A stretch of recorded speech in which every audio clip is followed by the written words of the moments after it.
तर विद्यार्थ्यांना स्पेशल आणि फ्रेश या सुपर क्लासमध्ये आपले सर्वांचेच मनापासून स्वागत आहे। सुपर क्लासमध्ये आज आपण तलाठी भरतीसाठी अतिशय स्पेशल असलेले जनरल नॉलेज कव्हर करणार आहोत विद्यार्थ्यांनो। आणि त्या कारणास्तव सर्वांनीच या सुपर क्लासला सुरूपासून शेवटपर्यंत नक्कीच पाहायचं आहे। तुम्ही चॅनलवर नवीन आला असाल तर सर्वप्रथम रिक्वेस्ट आहे की चॅनलला सबस्क्राइब लगेच करून घ्यायचं आहे, एकदम फ्री असते। तसेच विद्यार्थ्यांनो तलाठी भरतीसाठी आपण 420 पेजेसचे एक PDF तयार केलेले आहे। PDF जे आहे विद्यार्थ्यांनो फक्त आणि फक्त 149 ला दिले जात आहे। जोही इच्छुक विद्यार्थी आहे त्या सर्वांनी PDF घेण्यासाठी काय करायचं आहे, 8208 68 56 24 या क्रमांकावर कॉल नाही व्हॉट्सअप करायचा आहे, ही एक रिक्वेस्ट आहे। तसेच विद्यार्थ्यांना सुपर क्लासला सुरू करण्यापूर्वी एक लाईक करून तुमच्यातर्फे थोडासा जो प्रोत्साहन आहे आपल्या या चॅनलच्या या सुपर क्लासला नक्कीच द्यायचा आहे। चला मग सुपर क्लासला सुरुवात करूया।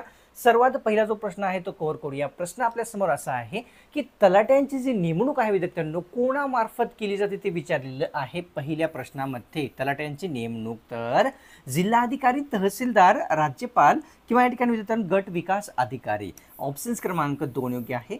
तहसीलदार यांच्यामार्फत जे आहे तलाट्यांची नेमणूक होत असते हे आपल्या सर्वांना लक्षात येते। प्रश्न कव्हर करूया दुसरा की माहिती आयोगामध्ये जास्तीत जास्त सदस्य संख्या किती असते ते विचारलेलं आहे। माहिती आयोगामध्ये किती संख्या असते जास्तीत जास्त, 8, 12, 10 किंवा 7।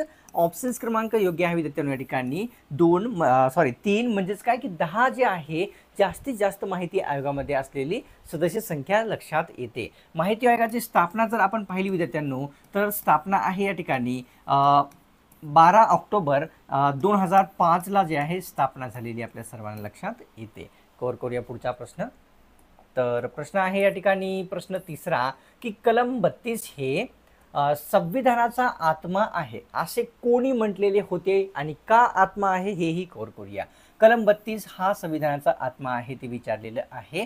तर कोणी म्हटले होते, पंडित नेहरू, सर्वपल्ली राधाकृष्ण, डॉक्टर बाबासाहेब आंबेडकर किंवा राजेंद्र प्रसाद। तर ऑप्शन्स क्रमांक 3 योग्य आहे। डॉक्टर बाबासाहेब आंबेडकर यांनी जे आहे विद्यार्थ्यांनो काय कलम 32 हे संविधानाचा आत्मा आहे असे सांगलेले आहे। का आहे तर विद्यार्थ्यांनो मूलभूत अधिकाराची जी अंमलबजावणी आहे ते करण्यास संबंधीचे कलम असलेले लक्षात येते। कव्हर करूया प्रश्न या ठिकाणी चौथ्या क्रमांकाचा। धर्मस्वातंत्र्य हा भाग जो आहे राज्यघटनेच्या कोणत्या भागात आहे ते आपल्याला विचारलेलं आहे। धर्मस्वातंत्र्य हा भाग तर या ठिकाणी विद्यार्थ्यांनो आपल्या समोर जे आहे ऑप्शन दिलेले आहेत, पहिल्या, दुसऱ्या, तिसऱ्या किंवा पाचव्या। ऑप्शन्स क्रमांक 3 योग्य आहे। तर तिसऱ्या भागामध्ये जे आहे धर्मस्वातंत्र्य हा भाग जो आहे नमूद असलेला आपल्या सर्वांना लक्षात येतो। थोडी फॅनची स्पीड जास्त झालेली होती, तो डिस्टर्ब होत होता, स्पीड कमी केलेली आहे। तर अहमदनगरमधील कळसुबाईचे शिखर जे आहे या शिखराची उंची किती आहे ते विचारलेलं आहे। अहमदनगरमध्ये कळसुबाईचे शिखर आहे हे सर्वांनाच माहीत आहे। सध्याचे काय आहे विद्यार्थ्यांनो हे अहिल्यानगर। तर या ठिकाणी 1646 मीटर आहे का, 1240 मीटर, 1560 किंवा 1322। ऑप्शन्स क्रमांक योग्य आहे विद्यार्थ्यांनो आपल्यासमोर 1646 मीटर जे आहे एवढी असलेली विद्यार्थ्यांनो कळसुबाई शिखराची उंची लक्षात येते। आता हा कोणत्या तालुक्यामध्ये येतो अहिल्यानगरमध्ये तर अकोले नावाचा हा एक तालुका आहे, त्या तालुक्यामध्ये स्थित असलेले लक्षात येते।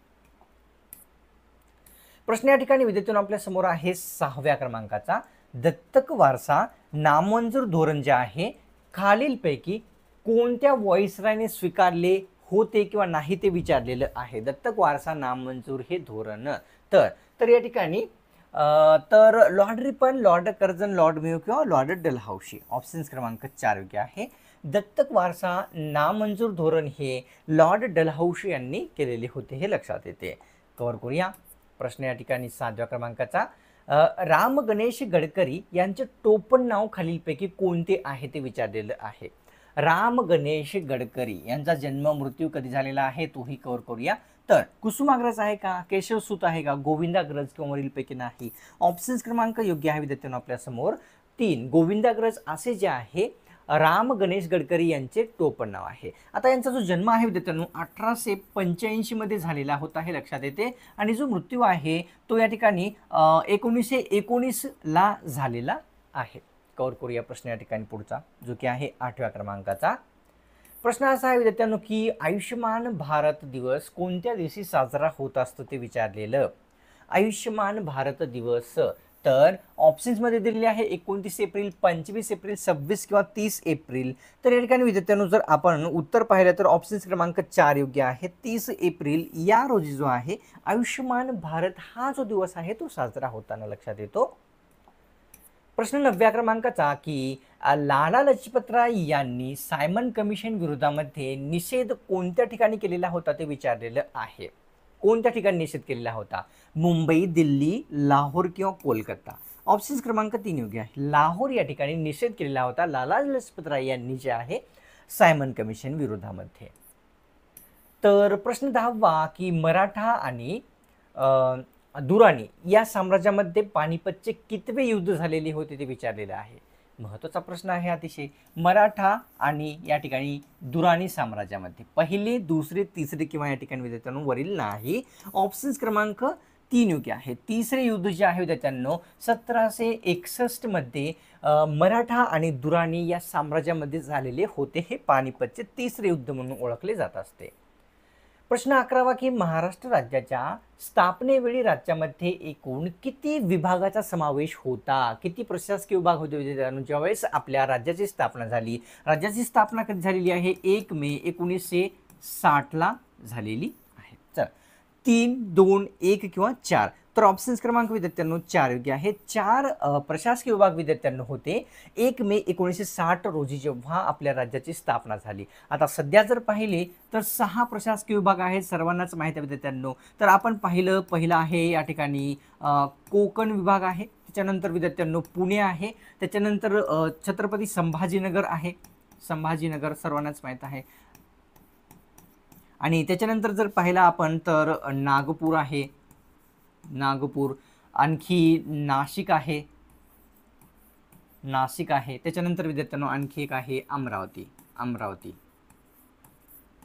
तर हे सर्व असले लक्षात येतात. कव्हर करू या ठिकाणी प्रश्न 12व्या क्रमांकाचा. प्रश्न असा आहे की भारतातील सर्वोच्च शौर्य पुरस्कार खालीलपैकी कोणता आहे? शौर्य पुरस्कार विचारलेला आहे. सर्वोच्च शौर्य पुरस्कार भारतरत्न आहे का? परमवीर चक्र आहे, पद्मभूषण किंवा पद्मविभूषण. ऑप्शन्स क्रमांक योग्य आहे 2 म्हणजे परमवीर चक्र हा सर्वोच्च भारतातील शौर्य पुरस्कार असलेला दिसतो. प्रश्न 13वा की शिवाजी पार्कवर शिवसेनेचा पहिला दसरा जो आहे कोणत्या वर्षी झालेला होता ते विचारलेलं आहे. दरवर्षी जो आहे शिवाजी पार्कवर दसरा भरत असतो शिवसेनेचा. तर पहिला विचारलेला 20 ऑक्टोबर 1967ला झालेला आहे का? 1966ला झालेला आहे का?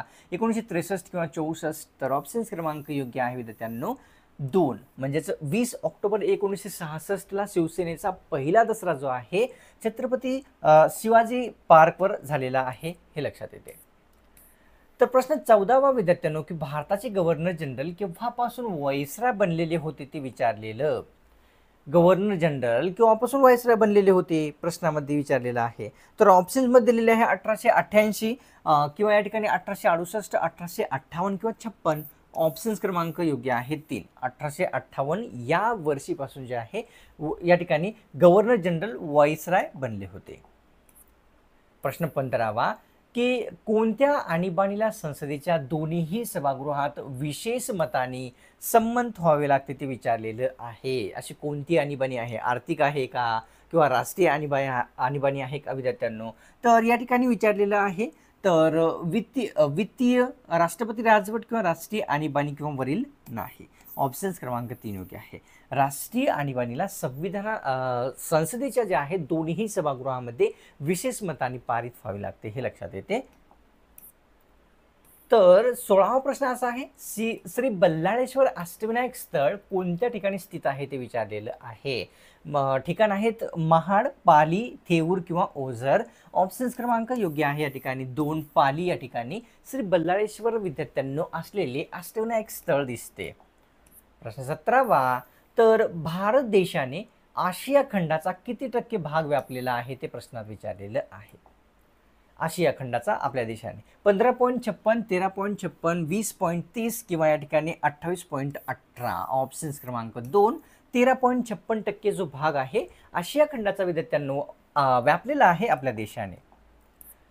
प्रश्न 18वा असा आहे की चंपारण्य सत्याग्रहाचे नेतृत्व, सोपा प्रश्न आहे, चंपारण्य सत्याग्रहाचे नेतृत्व कोणामार्फत करण्यात आलेले होते? तर महात्मा या ठिकाणी फुले आहेत का, विनोबा भावे, महात्मा गांधी किंवा पंडित नेहरू? ऑप्शन्स क्रमांक 3 योग्य आहे. तर महात्मा गांधी यांनी जे आहे चंपारण्य सत्याग्रहाचे नेतृत्व केलेले लक्षात येते. प्रश्न 19वा कव्हर करूया. भारतातील सर्वात मोठे कंटेनर बंदर खालीलपैकी कोणते आहे? स्पेशली विचारलेलं आहे की कंटेनर बंदर विचारलेलं आहे. तर नावासेवा, दिल्ली, चेन्नई किंवा बेंगलोर? ऑप्शन्स क्रमांक 1 योग्य आहे. म्हणजेच नावासेवा हे जे बंदर आहे ते स्पेशली कंटेनर बंदर आहे हे लक्षात येते. प्रश्न 20वा.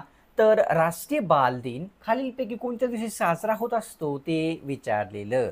राष्ट्रीय बाल दिन, तर ऑप्शन्समध्ये आहे विद्यार्थ्यांना या ठिकाणी 16 नोव्हेंबर, 15 नोव्हेंबर किंवा या ठिकाणी 14 नोव्हेंबर किंवा 12 नोव्हेंबर. तर या ठिकाणी ऑप्शन्स क्रमांक आपल्यासमोर योग्य आहे विद्यार्थ्यांनो 3, म्हणजेच काय 14 नोव्हेंबर या रोजी राष्ट्रीय बाल दिन हा साजरा केला जात असतो. प्रश्न 21वा असा आहे. तर बनारस हिंदू विद्यापीठाची स्थापना खालीलपैकी कोणाच्या पुढाकाराने झालेली होती ते विचारलेलं आहे. बनारस हिंदू विद्यापीठाची पंडित नेहरू, मदन मालवीय, स्वामी दयानंद किंवा विनोबा भावे? ऑप्शन्स क्रमांक योग्य आहे आपल्यासमोर 2, मदन मालवीय यांच्या पुढाकाराने जे आहे बनारस हिंदू विद्यापीठाची स्थापना झालेली लक्षात येते. प्रश्न 22वा असा आहे. कोणते प्राणी आर्य सममित आहेत ते विचारलेलं. आर्य सममित असलेले प्राणी, तर बेडूक, तारामासा, मासा किंवा या ठिकाणी वरील नाही? तर ऑप्शन्स क्रमांक योग्य आहे 2, तारामासा हा आर्य सममित प्राणी असलेला आपल्या सर्वांना लक्षात येतो. कव्हर करूया या ठिकाणी पुढचा प्रश्न जो की आहे विद्यार्थ्यांना आपल्या समोर 23वा. तर फिनिक्स आश्रमाची स्थापना खालीलपैकी कोणत्या समाजसुधारकांनी केलेली होती ते विचारलेलं आहे. कोणत्या ठिकाणी केलेली आहे तेही पाहूया. आश्रमाचं नाव लक्षात घ्या, फिनिक्स आश्रम आहे. महात्मा गांधी, विनोबा भावे, पंडित नेहरू किंवा या ठिकाणी शाहू महाराज? ऑप्शन्स क्रमांक 1 योग्य आहे. महात्मा गांधी यांनी जे आहे फिनिक्स आश्रमाची स्थापना केलेली होती विद्यार्थ्यांनो. कोणत्या ठिकाणी? तर दक्षिण आफ्रिकेमध्ये जे आहे विद्यार्थ्यांनो स्थापना केलेली होती फिनिक्स आश्रमाची. कव्हर करूया या ठिकाणी पुढचा प्रश्न. प्रश्न 24वा की देशाचा राज्यकारभार राष्ट्रपती यांच्या नावाने चालतो, पण प्रत्यक्ष व्यवहार कोण करतो ते विचारलेलं आहे. प्रत्यक्ष व्यवहार पंतप्रधान, न्यायमंडळ, मंत्रिमंडळ किंवा वरीलपैकी सर्व? ऑप्शन्स क्रमांक 4 आहे. मंत्रिमंडळ, न्यायमंडळ तसेच पंतप्रधान हे सर्व प्रत्यक्ष व्यवहार करत असताना आपल्या सर्वांना लक्षात येतात. तर प्रश्न आहे या ठिकाणी 25वा की लोकसभेने मान्य केलेले विधेयक जे आहे राज्यसभेने किती दिवसात मान्य करणे हे बंधनकारक असते ते विचारलेलं आहे.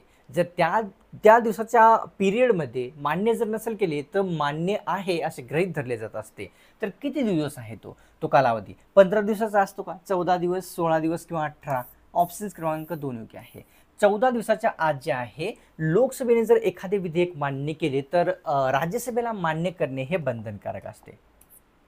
प्रश्न 26वा असा आहे की भगवान गौतम बुद्ध यांचा विवाह खालीलपैकी कोणत्या राजकुमारीशी झालेला होता विचारलेले आहे.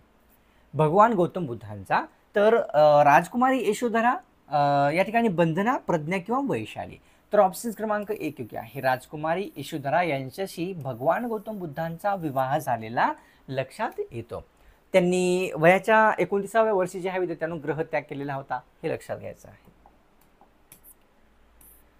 तर प्रश्न 27वा असा आहे की भारतीय संविधानामध्ये घटनादुरुस्ती ही पद्धत जी आहे अतिशय महत्त्वाची आहे. तर कोणत्या देशाकडून स्वीकारलेली आहे राज्यघटनेमध्ये ते विचारलेलं आहे. दक्षिण आफ्रिका, रूस, फ्रान्स किंवा ऑस्ट्रेलिया? ऑप्शन्स क्रमांक योग्य आहे 1, दक्षिण आफ्रिका या देशाकडून घटनादुरुस्तीची जी पद्धत आहे ती आपल्या देशामध्ये संविधानामध्ये स्वीकारलेली आहे. प्रश्न या ठिकाणी 28वा असा आहे. ना आवडतीचे मीठ आळणी म्हणीचा अर्थ विचारलेला आहे. विचारलेलाच प्रश्न आहे TCSने.